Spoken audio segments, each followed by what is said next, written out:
Well, hey, everybody. Welcome to episode 5 of the Weekday with Mike and Andy. And Hello. I'm Andy, the digital pastor. And I'm Mike, not your digital pastor. Just the all-around fun worship leader, awesome party guy. That's I'm a party guy. that's Mike I don't know Mage. if I want that title. Okay. It's not official yet. Yeah. Check the website for my We're official working. title. Yeah. 2021. Yeah. Fiscal year 2021. Hey, like I said, welcome to episode 5. Thanks so much for joining us. It's been cool to see everybody kind of sharing these around. Our last episode actually got way more traction than I think we have seen before. Granted, it's only episode 3 at that point because, again, peeling back the curtain, we record these and then we have to publish, and so there's like a weird kind of We have to do math. Yeah, there's a weird time lag. I got into this job specifically to not do math. Yeah, I mean, there you have what, 8 chords that you need to learn, and that's about it. That's as much math as I need to know. Exactly. Yeah. So anyway, before we get started, Mike was actually just talking about. Okay, so Mike, tell the fine people here what you're drinking in this cup. Oh, I have coffee. It's cold now. Cold coffee. So unfortunate. As of the time of this recording, it is 3:21 p.m. Eastern Standard Time. Mike's drinking cold coffee. I'm actually just drinking water. Oh. Really peeling back the curtain. Well, yes, in this fine mug that my good buddy Pastor Austin Slade got me that says you miss 100% of the shots you don't take. Wayne Gretzky, Michael Scott. If you knew The Office, you'd love this mug as much as I do. But I just thought it was very interesting. You're drinking cold coffee at 3. Does that not affect you for sleep patterns? You know, I don't know. Okay. The jury's still out on caffeine in my system. Honestly, I'm new to the whole coffee scene. Relatively new to the whole coffee scene. Walk me through this journey. I had this long-held belief that hot drinks in general were not great. Now I understand the irony because this coffee is cold. Exactly. But still, I just didn't like coffee. I didn't like the aftertaste. I didn't like, I wanted to be countercultural even still, just really wanted to go against the grain. And that was my stand. And I wasn't going to be the guy drinking coffee. So I went through basically 29, 30 years of my life without ever really drinking coffee. And then I had 2 kids. And then Separately, not at the same time. Right. Yeah. Now 3, and obviously coffee is very much a part of my life. So yeah, I realized that if I wanted to wake up just at all in the morning, I needed coffee. And yeah, so now it's a part of me. And now I don't really like cold coffee though, so maybe that's my stand. And I'm not a big. It's something to have in my hand right now. Where do you stand on cold brew?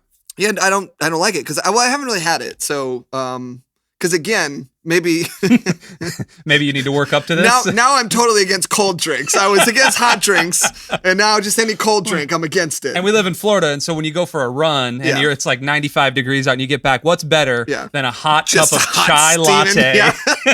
Oh baby, nothing cools you off. It's like that Gatorade commercial on SNL. Yeah, I poured hot coffee over myself once, and it wasn't great. Great, yeah, cool. I remember when we were younger, our mom. She's both of our moms. Oh. She would, her routine was make a pot of coffee, read the paper, and then do mom stuff because that's what she did. And she'd always leave about a quarter of a cup of coffee just up on the windowsill. And I remember being 4, 5, 6, right around there, and climbing up to drink out of that coffee mug and thinking it was the most vile substance on the face of this earth. And now.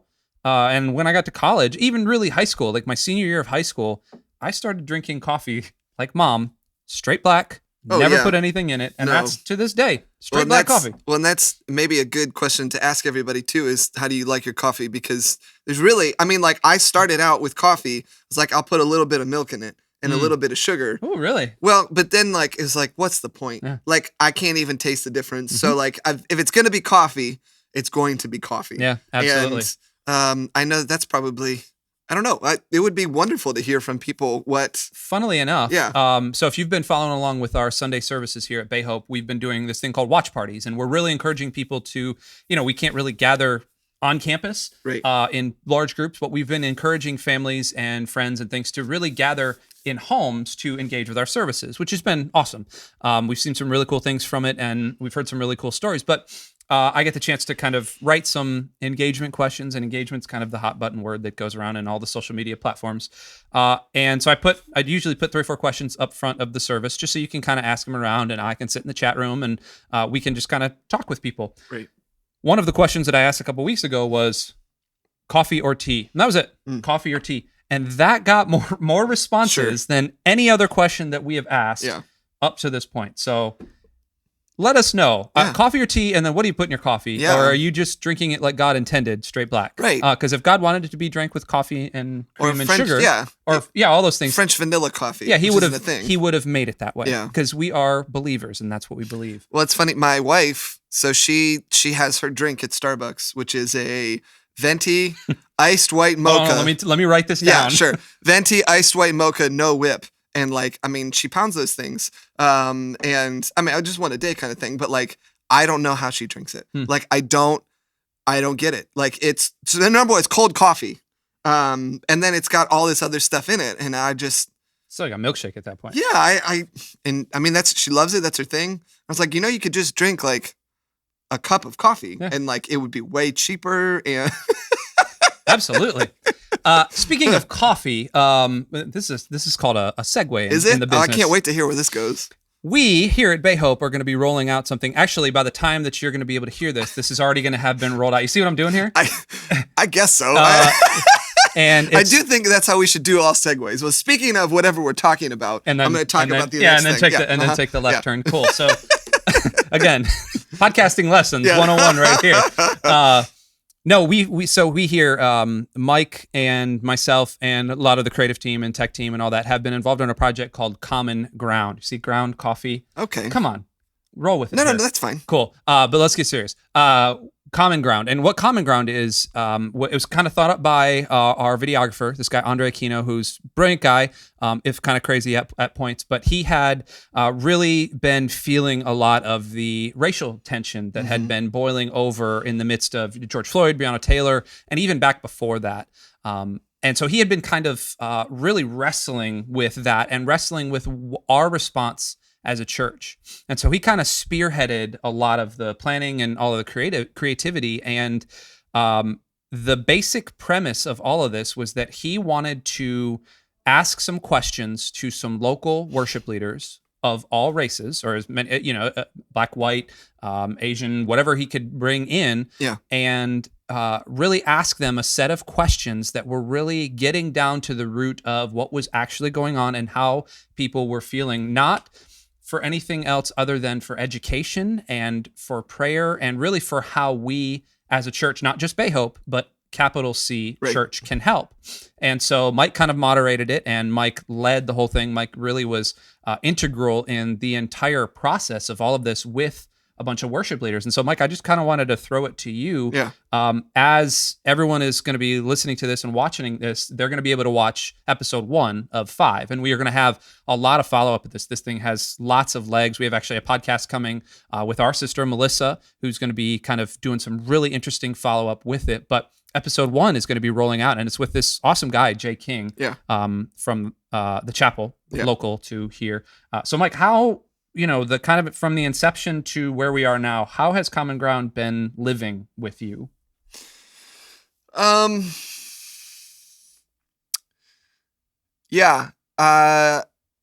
idea is really cool. It was really great to get people in a room that I am not normally around. And I'm not just talking about race, but I don't have the opportunity to have these conversations a lot with other worship leaders in different churches. And then, I'm not sure if you said it, but we led worship afterwards. They're I forgot that part. The 5 of us, we got together and did 5 individual songs that each one of us led, and we all played together. And so just the idea of that, is fun. You're telling me I get to spend a bunch of time talking to other people who have a lot of the same desires and passions that I do. And then I get to play music with other professional musicians. It sounds dope. That sounds amazing. But the seriousness of the topic and the heaviness of the topic, it's not actually on any of the videos. And I should have brought it up when we're talking about all this stuff, is that's probably, honestly, the first real conversation I've had with a group of people about racism. Hmm. And that is shocking to me. Yeah. You know, like I remember we got done and like, you know, there was a different weight that I feel like I had to hold just because I was sort of hosting it. Mm-hmm. And so, you know, like trying to make sure everyone gets a chance to talk, trying to make sure, you know, if I say something, it has to be something of worth and not stepping on, you know, someone else's, whatever they're saying, and, you know, really giving people the space and the time to voice their thoughts and their heart. But like, and so maybe that's why in the moment it didn't really come up, but like literally as soon as we shouted cut, I had the thought in my head, is like, I don't think I've ever talked about this for either this long or like with this many people. Or Did you say that to anybody that was in that I circle did, yeah. with I you? said that to all of them. I said to Jay, to Ethan, John, and then Melissa, who is sitting next to me. You know, it's like, wow, I think that's the first time I've ever really done that. And so like that is weird to me. You know, like the racial tension, the racial disruption. I don't, what do you even call it? You know, like really, I mean, like it is, there's some sort of systemic and cultural thing happening right now that really, as the church, we need to be the forefront in like uniting people. And just like Pastor Matthew says, you know, like this idea of Revelation 7:9, you know, where it's all nation, all races, all tongue, everybody, like no matter color, whatever, way of life, we at the end, you know, when all of this is over, like every knee will bow in front of Jesus. And I, as we were talking about it too, one of the things that going into this, I was thinking about, and, you know, really just for me was, I feel like a lot of us are a lot more comfortable with like the far off picture of that, you know, just being like, yeah, I'm totally fine with that, you know, way off in the distance when, you know, heaven comes, when Jesus comes back, whatever, you know, that means. I just, you know, I'm more comfortable with that. But, you know, what we're doing right now, who I am. Let me stay in my comfortable little music Yeah, bubble. like, you know, like if something happens, I guess, you know, I'll sort of. I'll donate some money to it. Yeah, you know, and like, and yes, I'm not trying to belittle, you know, someone trying to make some sort of inroads or whatever, but I'm more talking about me. Like I had to come, when the George Floyd thing happened, I had to come to like a stark realization for myself that I have not done a whole lot to improve the idea that we are all equal, that we are all created in the image of God, that we are all fearfully and wonderfully made, that we are all literally images of God walking around, no matter the color of our skin or whatever. And, you know, like I had been silent for way too long. I haven't engaged people about this at all. And so there was a level of conviction that I felt that was like, man, this system that I live in has treated me very well. But I'm brought up in a white family, middle class, you know, middle to upper middle class, in like a white neighborhood, going to a white school, in a white church, all that kind of thing. And not that any of that stuff is bad, or I'm like condemning people for, I'm not like condemning our parents for raising us in that. Because they wanted what's best for us. They wanted to keep us safe. They wanted to give us every opportunity. But like with the system that has been created and the cultural stain we have for the past however many hundreds of years, you know, whether you think it's there or not, whether you think we're past it or not, like it's still very much there. And like, I'm having to come to grips with these things that like I hadn't even thought about until this point, you know, which is really, I'm in my 30s, you know, and it's hard to come to grips with that a little bit. Well, it was cool. So my role in all of it, I was the quote unquote producer. That's just kind of where I sat in all of it. And so I got the chance to be kind of, you know, Mike had all of these heavy things that were on him at that point of, I got to make sure that these people are organized, that I'm asking the right question. You know, all the things that he said, he didn't want to step on people. He wanted to make sure that everybody's voice was being heard in a true spirit of equality, which is totally awesome. I had the chance to be stepping back and kind of just watching all of it happen and unfold in front of me. And there were some very cool moments that you're going to get to see. We're giving you guys kind of a shorter cut, and then we're going to give you the full extended sort of open conversations that actually happened. And there were 5 different questions that were asked. And in this first one that you hopefully have already seen, and if you haven't, you'll be able to find the link for it in the description of this podcast. Jay, who fast became one of my favorite people in the entire world. So Jay, you're awesome, dude. I can't wait to have coffee with you. He starts talking about the fact that he is a black worship leader in a predominantly white church. Yeah. And as that's happening, as he's answering this question, and as I'm sitting there listening, I'm putting myself. I was a worship pastor for a long time, and I'm putting myself in those shoes and going, man, what if me, as like Mike, the the middle class white guy who didn't really have anything outside of his own bubble, what if I was leading worship in a predominantly black church? How would that make me feel? Yeah. And it was this whooshing of a realization coming in here, like, whoa, we're in for something here. Yeah. And then getting to watch, a bunch of professional worship leaders like sing and play. And, we brought in a couple of friends of ours that played drums and bass and really kind of filled out the sound. I mean, you want to talk about good music, like Bayhope and Mike's team, they're known for good music, but man, this was just over the top, super cool, amazing. Yeah. So, And what else? Like, what else kind of fell from that?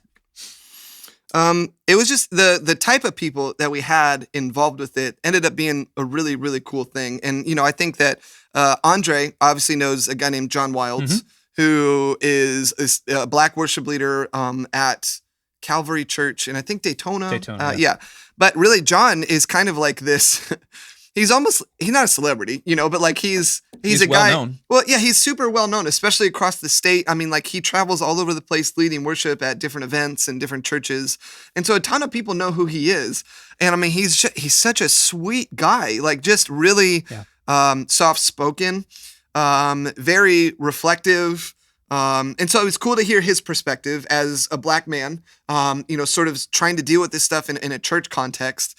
Then Ethan Parker, who I've known for a long time, who's the worship leader at Harborside Church in Safety Harbor. He grew up in our conversation before we even start all this stuff. He grew up just like in a diverse culture already. Like he had a ton of black friends. He had black people in his ministry. And now like he as not just a worship leader, but as an artist as well.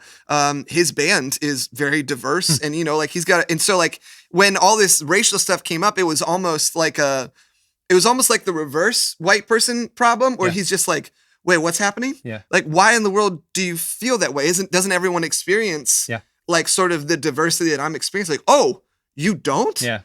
So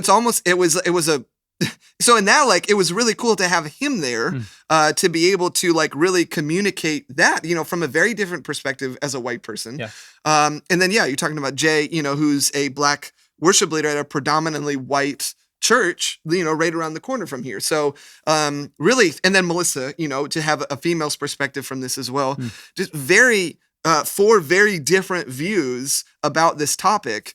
But really the coolest thing about it was everybody's, even though we all had different things to say, it was all very centered around the restoration of Jesus, and how much we need each other and the gospel, how much we need God and the Holy Spirit to like really be leading us in these moments. And really, I mean, like I loved the conversations. I mean, I wanted them to keep happening, so let's keep going.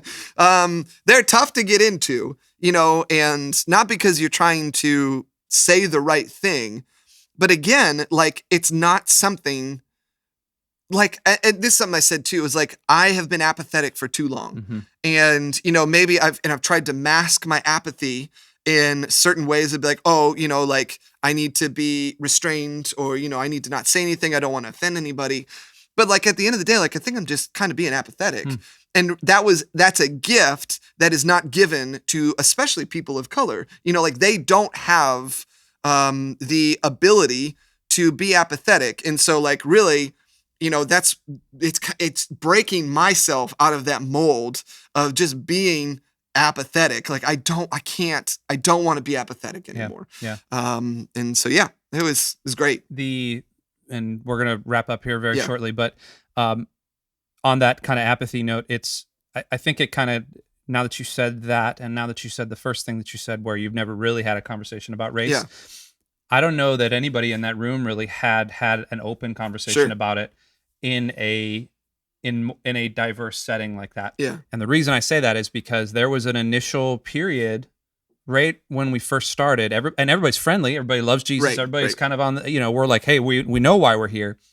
but it was almost like Mike had to peel the Band-Aid, like rip the Band-Aid off and say the words racial tension and black and white. Yeah. And once that happened, the floodgates were open. But before that, it was kind of this cagey, like, hey, let's walk around it a little bit. Yeah, like, should I say this on video? Should I not say this on video? And all of that. So, man, we can't wait for this to hopefully bless you, to really kind of instruct your own heart and your own faith. Yeah. And not only that, like, the music is just something that you're going to want to just listen to over and over and over and over, because it's just so powerful to hear just a couple of instruments and some really strong voices singing of restoration, of the Lord, of the power and the weight and the glory of who God is in the midst of all of this. Well, it was really, like, even all five, I just got goosebumps, even all five of the songs were sort of individually picked by people, and they all have the same theme. Yeah. And, like, none of us really even talked about that. Like, it was all very much of, like, God, we need you to be the person. We want to be involved with what you are doing as the restoring God, as, you know, I mean, the first song is Graves into Gardens. It's turning our graves, the dead things, into these beautiful, flourishing things of life. Seas into highways. It's awesome. Dead bones rise and all that. So, hey, thank you so much for joining us here on this episode of The Weekday, episode 5. Episode 6, we're actually going to be jumping into something a little bit more, I don't want to say fun, but Mike and I were kind of kicking this around yesterday, and we just wanted to give you a little bit of a little brain shot here. I'm 36. I'm going to be 37 in a couple weeks, which is, I feel super old, but I'm probably not that old. Mike, you're 32? 33. Thanks, man. Sorry, dude. I'm trying to make you a little younger there. You wear it very well. I think I am 30. Yeah, I'm 33. Okay. You wear it very well. 86. You wear it very well. But we even have a tough time with adulting. And we have kids that are growing up. I actually have a 16-year-old who just started driving, and I've got some stories there that I want to share with everybody. Yeah. But we really want to talk about adulting and how adulting is kind of hard. Well, the thing. The idea is what, to like just like a couple things we wish we sort of knew. Yeah. Or maybe the premise is like, hey, I'm 30. What is my 36, almost 37-year-old? What is his 33-year-old? What do you wish you could have told your like 18-year-old self going into college? So that's going to be next week. Hey, we really want you to enjoy and really be blessed by Common Ground. Share it with all your friends. Share this obviously with your friends, and make sure that you're subscribing on Apple Music or Stitcher or Spotify or Google Podcasts, wherever you're finding your audio podcast, but also on YouTube. Make sure to like and subscribe to our channel. Again, we always say this, but it really does help what we're doing here at Bay Hope Church. Make sure to share this on also all your socials. And we're looking forward to being with you. Love you. Talk to you soon. See ya. Hey, thanks for tuning in to Bay Hope TV. Be sure to like and share these videos with your friends, as it really does help this channel out. And be sure to subscribe for more Bay Hope TV content. As always, thanks for watching.